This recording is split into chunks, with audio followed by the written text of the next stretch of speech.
we're having a lot of people joining us with Jill Ruberry, but Emma, our PS chair, will introduce a little bit better. So myself, my name is Lin. I'm academic co-chair with Women's Network. So I'll hand over to Emma, which is our PS co-chair, to introduce the rest of the session. Thank you. No problem. Thank you, Lynn. Hi, everyone. Today we are delighted to introduce Jill Ruberry, who will be delivering a seminar on flexible working and gender equity. Jill is a professor of comparative employment systems and the executive director of the Work and Equalities Institute at the Alliance Manchester Business School, which is where I am today. Jill has kindly given up her time today to present this seminar to the Women's Network. So the structure of the session will be Jill's seminar that will last for around 30 minutes, and then there will be time for a question and answer session at the end. Lynn and I will close the session and give some details of the upcoming Women at Manchester Aurora event in December. So over to Jill. Thanks very much. Thank you for the invite. I'm just going to share my screen so I'll have some PowerPoints. Yeah,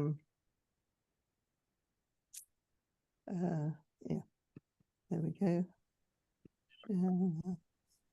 Then, oh, just a minute. Annoying, I can't see sorry, I can't find the thing to put it on presentation side. Try click on slideshow maybe. It's because it's covered. Just a minute. Oh no. Not certain what to do about that. Maybe stop share. Yeah. Put it on slideshow and then try sharing. Yeah. I'm not certain that works, but probably not. I can stop sharing. I'll stop the share and see if I can make it work that way. Sorry about that. No problem. I mean, it was visible anyway. If you had to deliver it like that, that'd be fine. Yeah. But then I can't. Yeah, it doesn't work. No, I didn't think it would. I can't get to the Zoom then. Right, I'll end that show and start again. Sorry about that. I've never had this problem before. It's I need to get rid of things covering my instructions. That's the problem.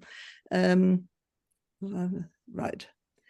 Let's come back to this. Share.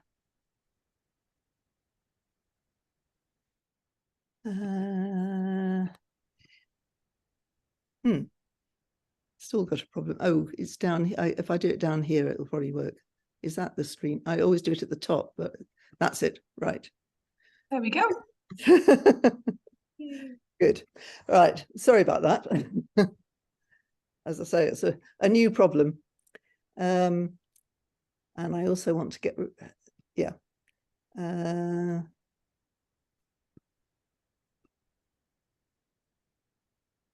Okay.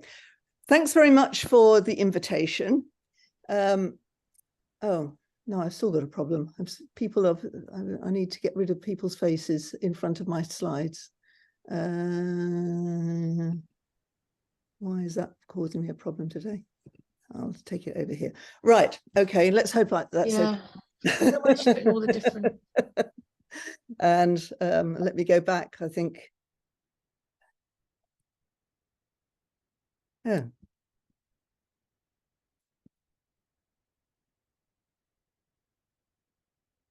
Right. That wasn't a very professional start, so let me start again. What I thought I would start with was a couple of slides that summarize some of the key issues I'm going to look at in more detail. And the first thing I wanted to sort of summarize was really what we understand by flexible working. Flexible working is one of those terms that everybody uses, but means very different things depending on who's talking about it. It can mean the flexible labour market and government sort of saying we've got lots of people in work because of flexible working, but it might also mean we have flexible working and we're very good towards working parents. And I think it's important to recognise that the same term can be used to mean different things, and this, understanding that unpicks some of the problems in in the way in which it's used, and we need to clarify what we're talking about. Well, when we're talking about gender equality, I think most interpret flexible working as referring to rights to request flexible working, which we've had a right to request since 2003, and it involves some variation on, if you like, 5-day regular full-time working hours. It may also mean people's individual choice to apply for a job that's been designated, for example, as a part-time job. And increasingly post-COVID, I think it's also associated with working remotely. So it's got, even within gender equality, it's got different issues. But I wanted to stress before we get going that there are other types of more what I call, and others have called, employer-driven flexible working. That means people on 0 hours contracts or minimum hours contracts, to agency work, freelance, or even gig work in the gig economy. And one of the problems is that there are a few limits in the UK on how employers organise working time. So employees may have to work very flexibly according to meeting employers' needs. And so when people are working flexibly, it's not necessarily always a good thing. And that requests for flexibility are increasingly made not for more flexible hours, but for more predictable hours. And that's the point that I'll be coming back to. Another point I want, ground clearing I wanted to get over is that flexible working is far from a panacea for gender equality. There have been some promising developments for women in white-collar jobs. I see Wendy Olsen has joined us on there, and her work has shown that the spread of part-time work to aid retention in higher level and white-collar work jobs since the right to request flexible working has actually contributed to a little bit of closing of the gender pay gap. So instead of people having to change jobs and accept occupational downgrading to a lower skilled job, people have been more able to retain their career job and work flexibly since we've had that right. There's also the case that remote working post-COVID may enable more women to stay in their career jobs. But even if they're able to work part-time or work remotely in career jobs, there's still the risk of pay penalties, often due to a lack of progression and a lack of assumption that part-timers want training, challenging work environments, and to move up the ladder. And there's also a risk of double shifts, working in one's probably more than one's part-time hours in one's job, and also taking on more responsibility even for childcare and housework, particularly if one's working remotely, and a lack of visibility of workers who are maybe working remotely or working only limited days or hours, and a potential reinforcement of gender roles. So it's far from a panacea. It doesn't mean I think it's not something we should look for, but I think it's also something where the risks need to be recognised. But so far, I've been mainly talking about problems for women who are able to work remotely, but it's important to remember that most women in work cannot work remotely. They are doing face-to-face work in the service sectors, for example, health, social care, retail, hospitality, and cleaning. And for these people, the requests for working flexibly often involves part-time work, but it's mainly low pay with limited progression. And while some may have regular and predictable hours, others face insufficient guaranteed hours for their income needs. And they also may face flexible schedules together with inflexible and costly childcare and low pay. Those who continue to work full-time may face long shifts and unsocial hours, as the service economy and areas such as health and social care may often involve unsocial hours, and even the 24/7 economy is also a factor. So that's the sort of background to what I'm going to be delving in these issues into a little bit more detail. So I'm going to start, first of all, with some post-COVID developments, because I think COVID has provided a little bit of a watershed in people's expectations and attitudes. And I think COVID has been largely responsible for finally some change to legal rights. These were promised in the 2019 election manifesto by the Conservatives. And they did consult on changes to legal rights, but interestingly, they never quite got round to bringing in a bill. And it's only since private members have introduced bills that the government has had to accept them, because otherwise it would, I think, would be seen to be reneging on its manifesto commitment. But the private member bills are quite limited. And there are two of these. One is the right to request flexibility from day one of employment instead of after 6 months with the same employer. Now, you might say, you know, working 6 months for an employer is reasonable before you request flexibility.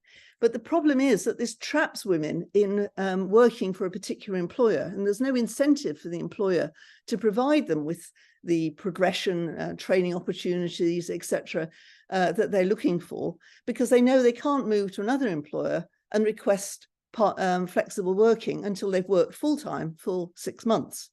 So it's been quite important to get that change. But I still think that it's a limited right.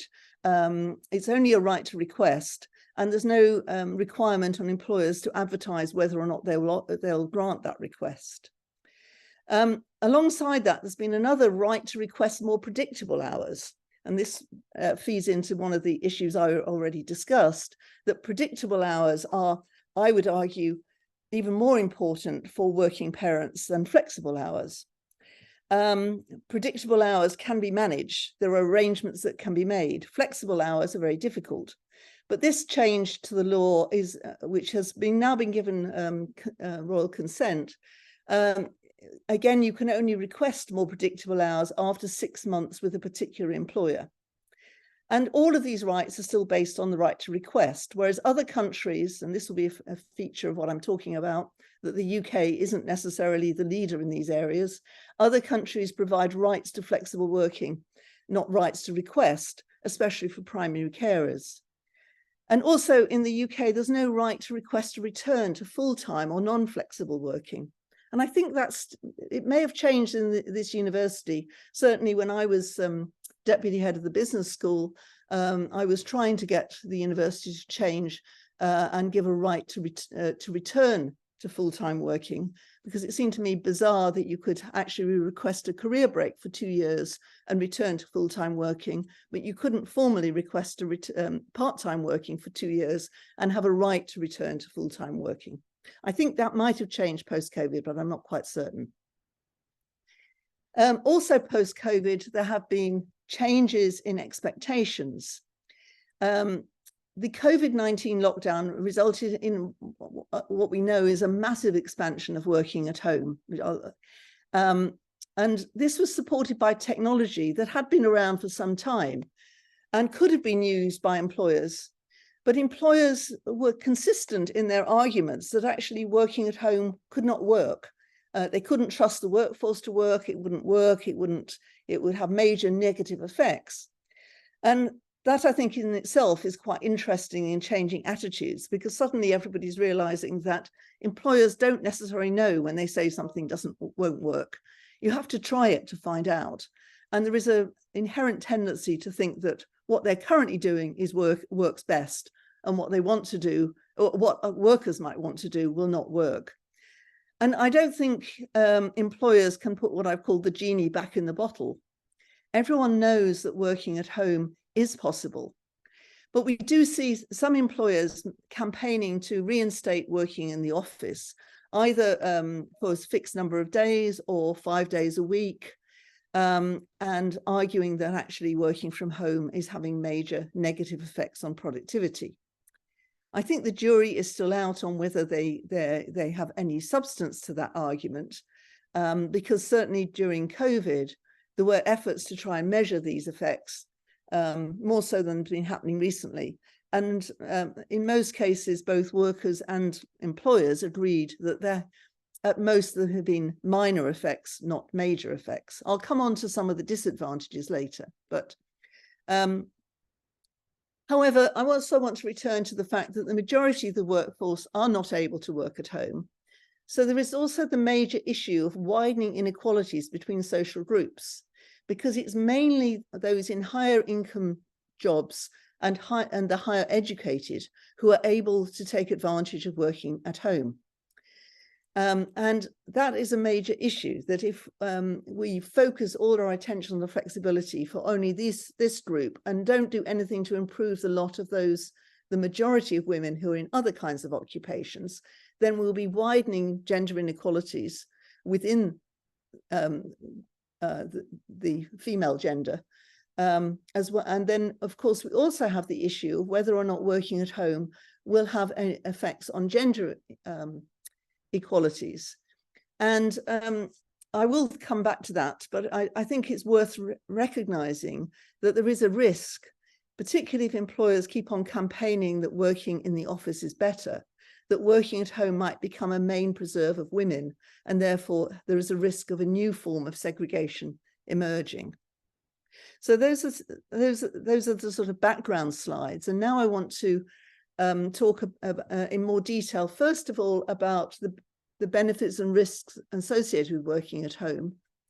And then I'll come on to what we can do about those who are not able to work from home. There are benefits for employees and risks for employees. There are clear benefits in the sense that spatial flexibility does give many workers greater autonomy. They can actually organize when they do particular bits of work. They're less structured, or they can take time out, short bits of time out during the day if needed. And many workers working at home, I think, enjoy that some greater autonomy, though that might be offset, we'll see in a minute, by some organizations that are actively surveying what's happening when people are working at home, or people feel surveyed by their co-workers and feel obliged to have a digital presence all the time. I think one of the most clear-cut benefits is reduced commuting time. And alongside that, there are more opportunities to combine work with household and caring tasks, or indeed with personal needs. For example, taking physically active breaks, going for a run, or just doing some exercise when one takes a break. And what's been talked about quite a lot is certainly during COVID, were more opportunities for men to engage more with family and domestic tasks. Alongside those benefits, there are the risks. And the risk is that the always-on culture, there was already a problem before COVID and before working at home, and involves, checking your mobile and your laptop in the evenings and weekends, etc. That is potentially likely to increase because the boundaries between work and home are even more blurred. And there's also increased blurring of work, family and personal of work between a family and personal life.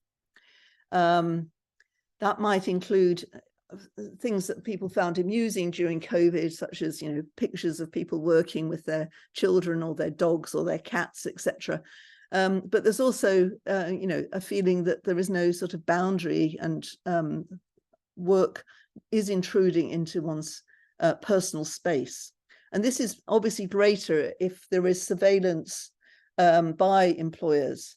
That tends to be more common when we're talking about lower skilled white collar workers, if you like, the call center workers and things, who are now expected to work from home often because it saves on costs of offices, etc.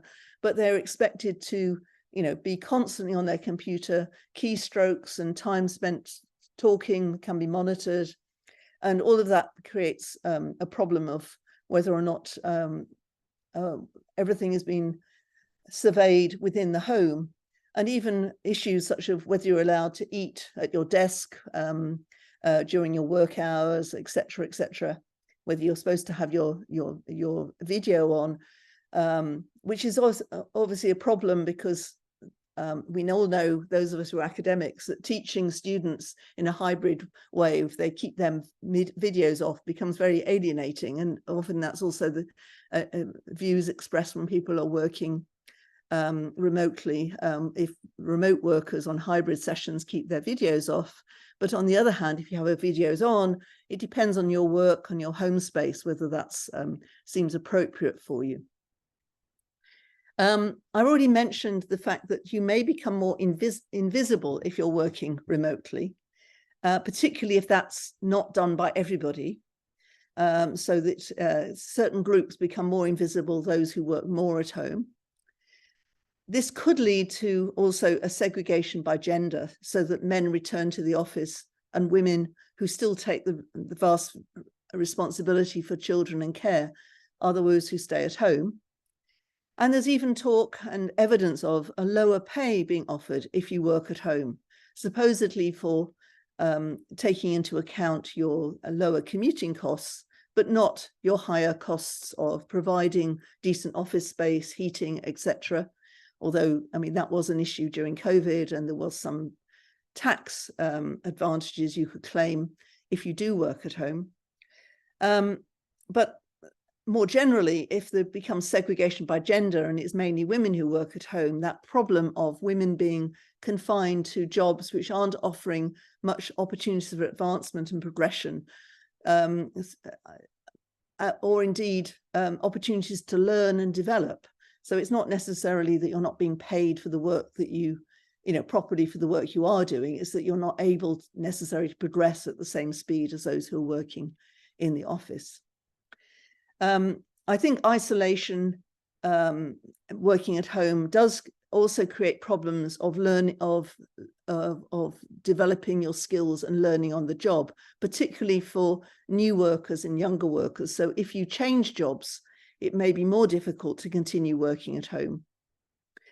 And finally, I think there's a pressure, which I'm not aware of any research that's actually looked at this yet, but I would be personally concerned that people with children who don't need constant supervision, the ones who are no longer toddlers or very young children, but aren't teenagers who go to their rooms anyway and look after themselves, but that in between age of, the 10s to 13s or something, that more and more women might be under obligations to pick their kids up from school and then, set them some homework to be done, and then continue working so that they save the household the very high costs of childcare, after school clubs and all the rest of it, but actually end up managing two jobs at the same time. So that's another issue. I think there's also problems for employers, or potential problems. There are benefits. Employers are reaping the benefits of reduced office space costs, and many office buildings are up for sale. They can expect more flexible start and finish times because they no longer need to take into account commuting issues. And I think they feel they get a lot of good employer kudos by combining work with household and caring tasks, or with personal needs for men as well as women. But there are also risks, and these are the arguments they're making for return to the office. There may be more limited integration of staff, less good team working. A lot of people during COVID were working with people they were used to working with in the office, and so they already knew them. And it's a big issue about how you integrate new starters in the same way. There's also a lot of talk about impact on clients. What I found in my own research is that employers are interested in trying to get the benefit, trying to get the credit for offering working from home and being flexible, but it's always with the proviso if the client is happy. And so workers, actually, depending on their clients, may actually find that they're having to go into office, having to commute, having to be available all hours because their particular clients are making those demands, and employers are not controlling those demands. And there's also an issue about whether this lack of integration, etc., and lack of possibly the best team working may have impacts on innovation at workplace. There's also obviously family and personal issues may interfere with people's prioritization of work at all counts, which is something that employers have tended to rely on. And as I said, the jury is still out here about whether work hours may or may not be less productive. Surveillance of people working at home is difficult, costly, and unpopular. And actually, I think perhaps one of the most difficult things is the coordination of hybrid working. Again, my own research has suggested that people are, think that it's a good idea for everybody to return to the office, 2 or 3 days a week, but it's actually quite difficult to agree on which 2 or 3 days that might be. And that does create coordination problems. So we can see that remote working is a new dimension to the flexible working and gender equality debate. And it is a permanent, I would argue, part of most white-collar work.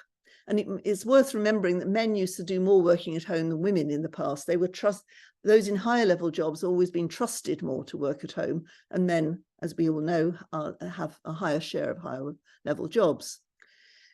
However, it's still unclear what I think the longer term model will be. There's limited evidence of change in gender responsibility for domestic work and care. But that doesn't mean it's not important, because it does enable households to make different decisions if they want to. So if men want to be more involved, working at home does enable them to do that. There are risks as well as opportunities for those working remotely, as I've mentioned: segregation, double shifts, isolation, invisibility. But most women are not able to work remotely. So let's turn to those issues now. So the challenge here is that less than 20% of the manufacturing, health and social work, retail, transportation, other services, construction, hospitality companies use or plan to use remote working. So we mustn't get obsessed working in somewhere like the university, which has always had a high level of remote working for academics, and is now got a fairly high level for PS staff, that this is the norm for everybody. And it's in these other sectors that employees often face employer-driven flexibility to address diverse and variable demand patterns.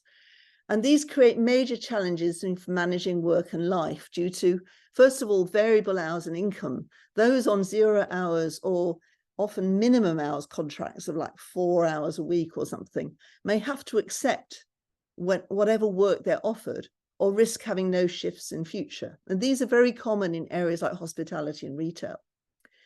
There's also the interference between work and family and personal life. Employers often use variable scheduling, asking people to work shifts at short notice, cancelling them at short notice, all of which prevents planning of regular outside work activities, actually having a life outside work. And for parents, the problem of using formal childcare, which is rigid, not flexible, and has to be booked in advance and paid for, even if you don't need it. There are also increasing concerns about unproductive, unpaid time gaps. If you're not working, it's common not to be paid. But sometimes you're apparently not working, but you can't use that time for yourself. So should you be paid or not paid? A key issue here is people in social care are often not paid for gaps between client visits. But this also happens in gig work, and may also happen in areas such as retail if you're called into work at short notice, or you're waiting for an offer, or in hospitality. And those who continue in full-time work may face very long hours or very intense working hours, because this variable scheduling is often used to make certain people are employed only when it's really busy. And so there's no downtime in the work. So what can we do about this? Well, there are legal measures that have been suggested for use in the UK and are already used elsewhere. I mean, one problem of why people want flexible working is because either they cannot work full time because there is no maximum working hours limit, because in the UK you can opt out of the 48 hours limit that was in the EU's working time directive. And we're one of the few countries not to have effective maximum working hours. And if you could control what hours will work full-time, you might be more able to combine that with care responsibilities than if there is no limit to what full-time hours involves. Another issue is whether or not you have the right for upgrading of contractual hours to your actual hours worked. And this is an issue that is being has been debated in the UK and is even possible that it could be introduced. It's a bit like when you your holiday pay entitlement depends on the hours worked over the last 12 weeks. And could you not actually make a case for your hours to be increased if over the last 12 weeks you've worked many more hours than your contractual hours? We can also introduce more legal measures against unpaid working time. At the moment, the only requirement is if it's really working time and you're not being paid, that your pay doesn't fall below the legal minimum wage. We could have it doesn't fall below your contractual wage, not just the minimum wage for the whole country. We could introduce required payments for on-call work. And we could introduce flexible working as a default, right as a default for carers, not necessarily for everybody. I do think that it's good that everybody has a right to request flexible working, but I think there's a danger of deflecting attention from the real needs to have flexible working when you have care responsibilities or health problems. The EU is contemplating introducing a right to disconnect, and this has happened in other countries such as France. Sometimes there are disincentives for using minimum hours contracts because you have to pay a premium for any hours worked in addition. For example, in France, part-timers get paid 10% extra for any hours above their contractual hours. And other countries such as Australia have a casual work premium, in part due to the fact that it's difficult to claim paid holiday if you're a casual worker, but it also provides an immediate disincentive if you have to pay 20% more per hour for a casual worker than a regular worker to employers. Alongside that, there are other policies that we could be introduced, but these are more dependent on employer policies, such as flexi time, staggered starts and finishes. Often these are mainly available to white-collar workers, again, not for many people who are doing face-to-face work, so maybe these need extending. Important experiments with employee-led scheduling, with opportunities to bank overtime hours to take them at your pleasure when it suits you later, time banking, and a lot of discussion about 4-day or compressed working weeks. Although I think we should actually not use the slogan 4-day weeks, but recognize that for many carers, 6-hour working days will be more useful. So this brings me to my final slide, and this is relates to the work I've been doing on the future of flexibility. And what I'm suggesting is that we need a more inclusive approach to flexible working. We need to improve the quality of working life for all, especially for parents, but also for those not able to sustain current employer demands. And instead of, I've already gone through a list of possible specific policies, but I want to sort of end by emphasizing what I would call 4 core principles of what we should be aiming towards. And essentially, this is moving towards shorter, long working hours for those working long hours, and potentially longer guaranteed hours for those working short hours. So, but the first principle must be predictability, to enable workers to plan when, where, and for how long they work, to reduce their stress, and to facilitate care arrangements. I actually think instead of calling for flexibility, our first priority should be to call for predictability. We then need to avoid too short or variable hours unless these are specifically requested. You hear a lot of discussion, oh, people like the flexibility of variable and short hours, but then they're mainly asking maybe students who really are quite flexible and quite variable. They're quite happy to cut their courses if needed, if they've called in to work another day. You can't do that if you're responsibility for children. So I'm not too impressed by the notion that short and variable hours really suits people who need to work. And I think we need to avoid working time, which is both too long and never ending, to counter the always on culture and to improve work-life balance for the individual and for the family. It's more difficult for women trying to work part-time in these flexible jobs that employers are asking them to do if their partners are working full-time, also working exceptionally in long hours and unpredictable hours. And finally, we need an approach that facilitates sustainable and respectful employment. I think that means recognizing that at different life stages, people need different types of working time arrangements.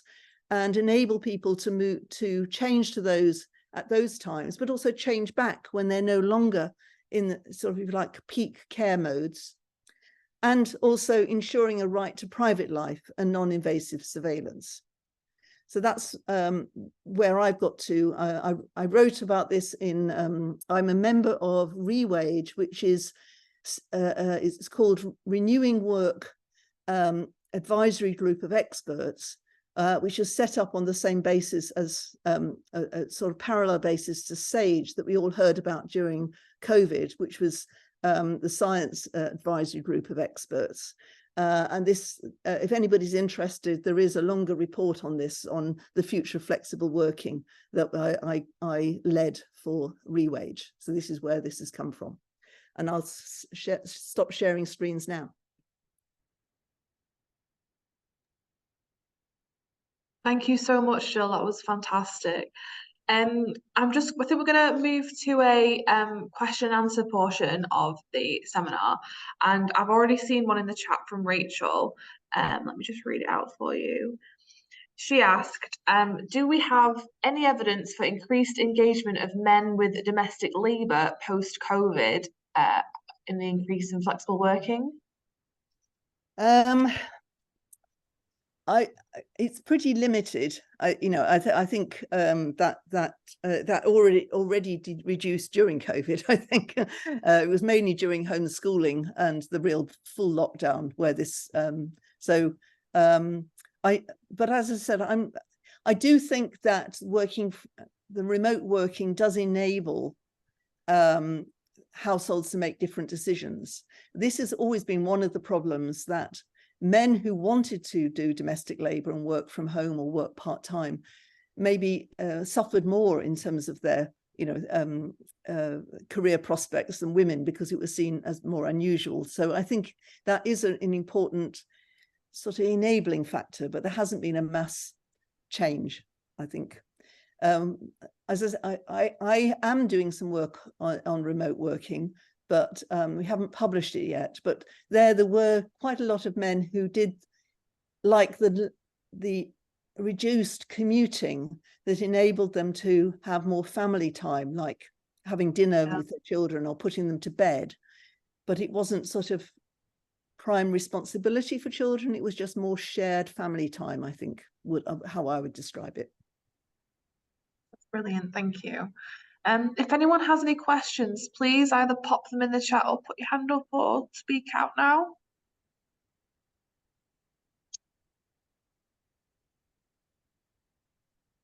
Would I be able to, it's actually more of a follow-up from something that Rachel Cowan has posted. It's around requesting a temporary change, but if it's over 3 months, this becomes permanent. Do you have any information on where that comes from? Because I haven't seen that in any of the documentation I've read.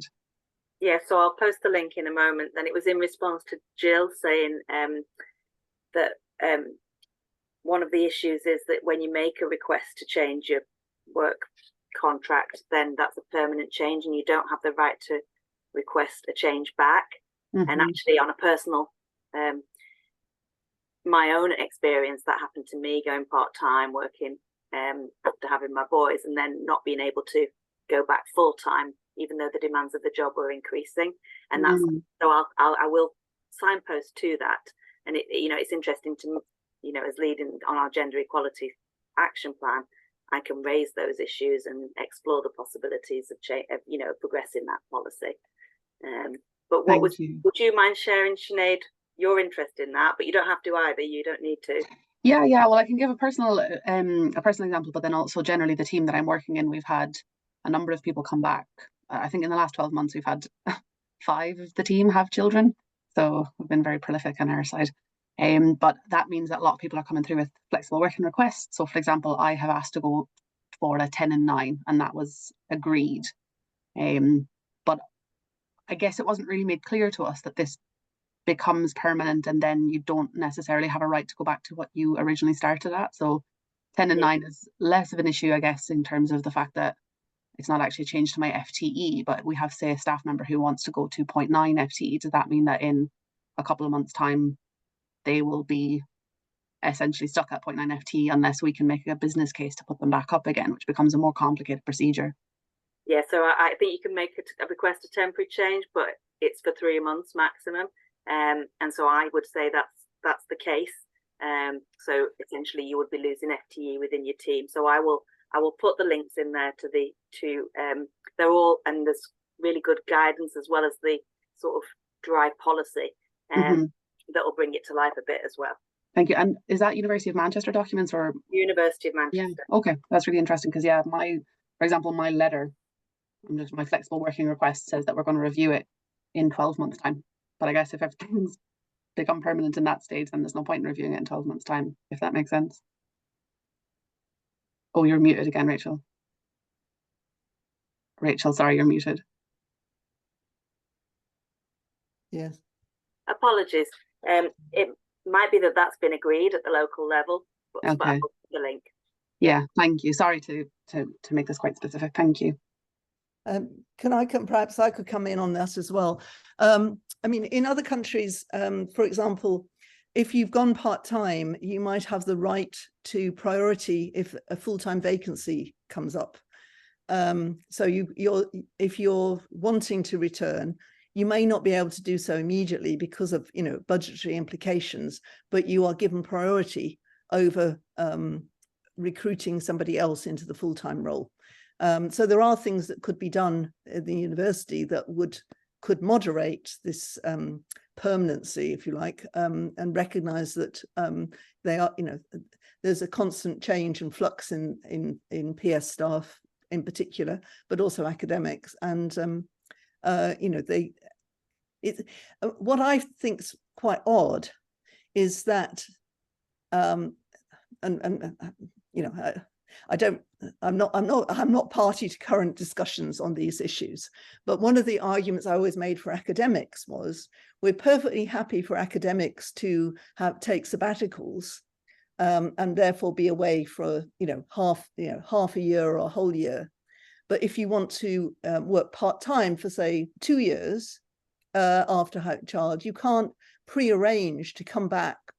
Apart from with local agree, it could be arranged, but it's very dependent on what your line manager, if you like, thinks 2 years later to full-time work. But if you take a career break or if you go on extended sabbatical, you can do.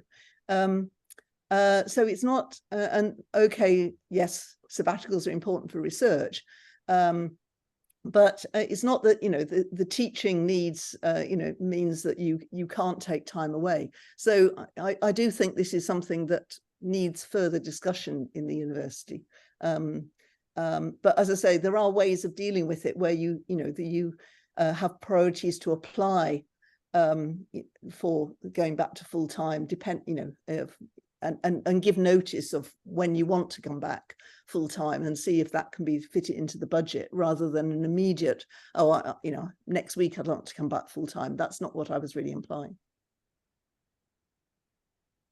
I think we have another question in the chat from Donna Campbell. This is quite a practical question. It's how do you manage when a significant proportion of your team are on flexible working and taking different days off? She says it becomes difficult to organise meetings where you require all the team in attendance.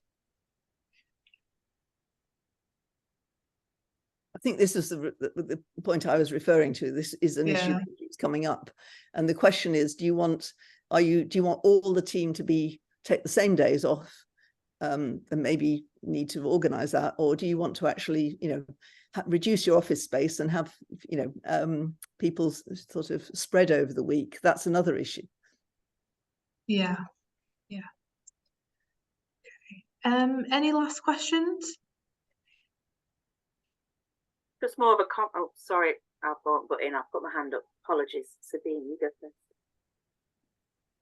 So I just wondered to what extent you think people working from home might be actually meaning that they're not having their kind of like rights under the Equalities Act to reasonable adjustments for disabilities recognised, because like the working from home aspect means that they're able to support themselves at home and they're not getting the support that they would otherwise get from the employer.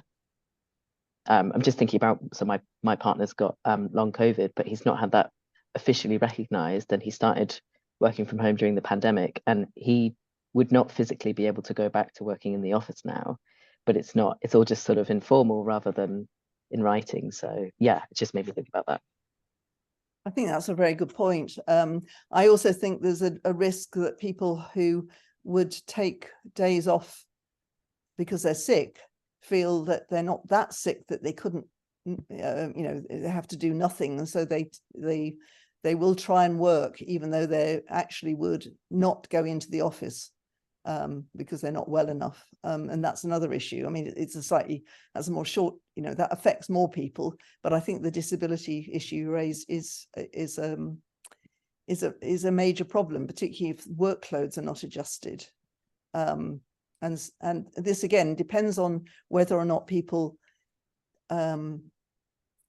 if you like, are expected to do so many hours of work, or whether whether there's a certain, if you like, they have tasks that they have to do. And I think in some senses, disabled people, if they're going to the office, would not be expected to spend more hours in the office, and there might be some adjustment for how much they could actually manage and how many breaks they might need.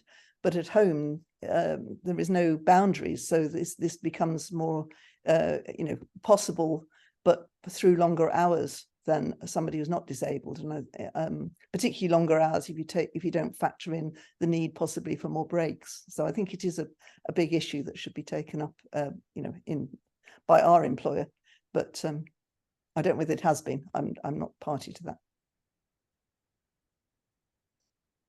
All right, thank you, everyone. I think it's back to me and Lynn now. Just say thank you so much again for presenting, Jill. We will share links in the chat for our last event this semester. We'll be speaking about the Aurora Women's Leadership Programme on the 4th of December from 2 to 3 p.m. So over to Lynn. Yeah, so as I mentioned, we will have another event in 4th of December because the Aurora leadership program will be launched at that time. So we'll have some speakers like Rachel and who is the lead of the program, and talking about a little bit introduction of this. And we have some guest speakers who was last year's the participants, and who will talk about their own experience and the storage over this event. So should be very interesting. Hope people are interested can join us at that time. So yeah, I think that's what I want to say. And Matt, do you want to close? Yeah. Yeah, just so I've just put the links to the Aurora programme as well as how to sign up to the event in the chat. I've also shared the link to the online lunch and learn session about gender-based violence and allyship this Friday. Nice to see you all. Thank you again, Jill, and yeah, enjoy your week. Thank you, Jill. Thank you, everyone. Bye. Thank you. Thank you. Bye, everyone.